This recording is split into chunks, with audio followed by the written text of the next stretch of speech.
பார்வதி பரமசிவனுடைய மூத்த பிள்ளையான வீரபத்திரர். பிரம்மனுக்கும் பரமசிவனுக்கும் சண்டை வருது.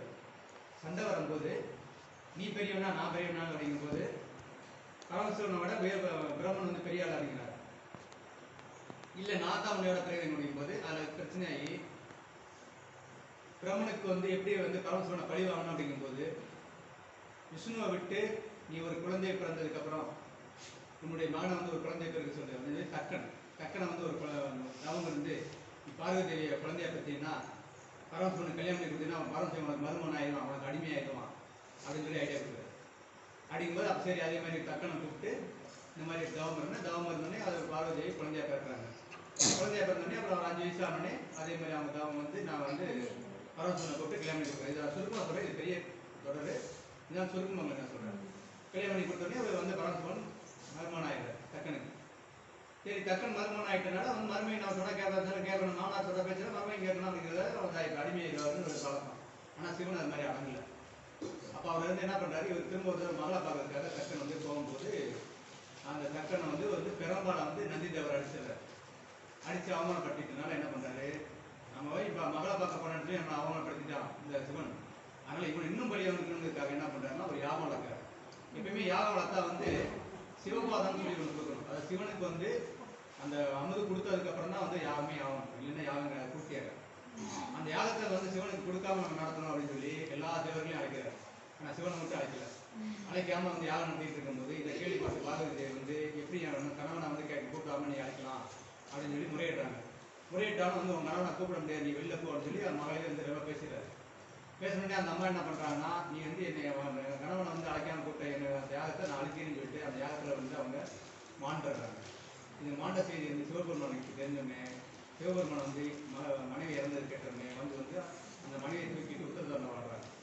அந்த உத்தரதாண்டம் வாடும்போது அதனுடைய 51 துண்டங்களாக போய் விழுந்ததான் இன்னைக்கு வந்து 51 அம்மனுடைய சக்தி பீடம்.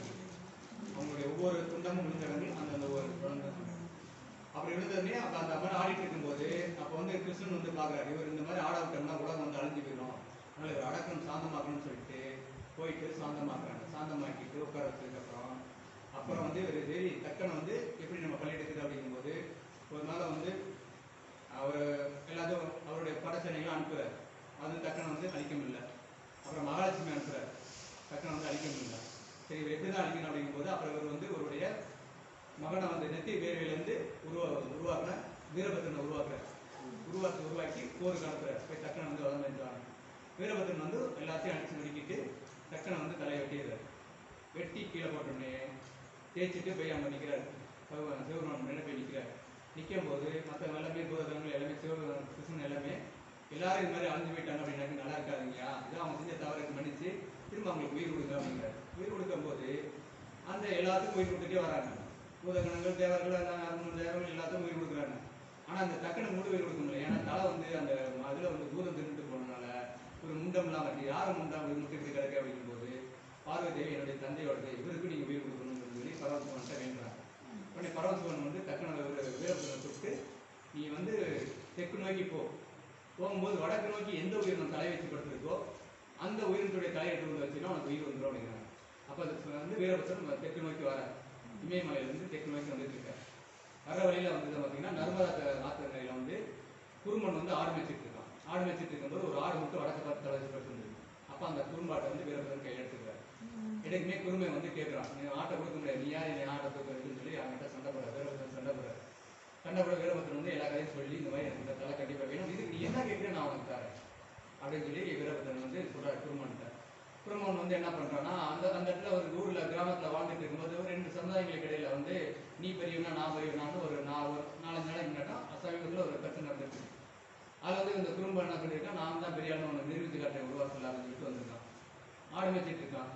இந்த மாதிரி வீரபத்திரன்னு வராது வந்து கேட்கும்போது அப்போ அவங்க கேட்டாங்கல்ல, அவங்க எப்படி நம்ம பெரியால் நிரூபிக்கணும்னு சொல்லி எப்படி யோசிக்கலாம் நிரூபிக்கணும் யோசிக்கும்போது அந்த கம்பத்தை வச்சு ஆடு மேய்க்கிற கொம்பை வச்சுட்டு அப்படியே சுற்றி பார்க்குறான். பக்கத்தில் தென்னை மரத்தை பார்க்குறான். தேங்காய் வந்து தலையில் விழுந்தா தேங்காய் மண்டை உடஞ்சி போயிடும். அப்போ தேங்காய் வந்து தலையில் விழுந்தா மண்டை உடையாத அளவுக்கு இங்கிட்ட வர வாங்கிட்டோம்னா மற்றவங்களும் நம்மளை பார்த்து பயந்துருவாங்க, நம்ம வந்து பெரிய சக்தியான ஆளுக்கு பயந்துருவாங்க அப்படின்னு சொல்லிட்டு வீரபத்திரன் அந்த தேங்காய் என் தலையில் விழுந்தா தேங்காயோட உடையணும், என் மண்டை உடையக்கூடாது, அதுக்கு எனக்கு வரம் பண்ணு, அதே வரம் தாரேன் அப்படின்றாரு. சரி இது மட்டும் பத்தாது, நீ பாதுகாத்துக்கணும், அதுவும் நான் உனக்கு வரமா தரேன். சரி இது மட்டும் பத்தாது, நாடு மாடுகள்லாம் மாடுகள்லாம் ஆடுகள்லாம் முன்னாடி காட்டில் மேய்ப்பேன், உங்க விஷ ஜந்துக்கெல்லாம் வரும், அதை நீ பாதுகாத்து தரணும்.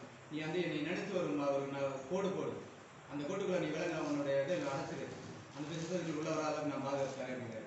இது மாதிரி அப்போ நான் எப்படின்னா சரி, நான் ஆடு மாடு பக்கம்லாம் போவேன், அங்கெல்லாம் தண்ணி கிடைக்காது, நான் குளிக்காம இருப்பேன், நான் அவனை கூப்பிட்டு எப்படி வருவேன், நீ எத்தனை நாள் குளிக்காம வந்தாலும் நீ கூப்பிட்டாலும் நான் வருவேன்.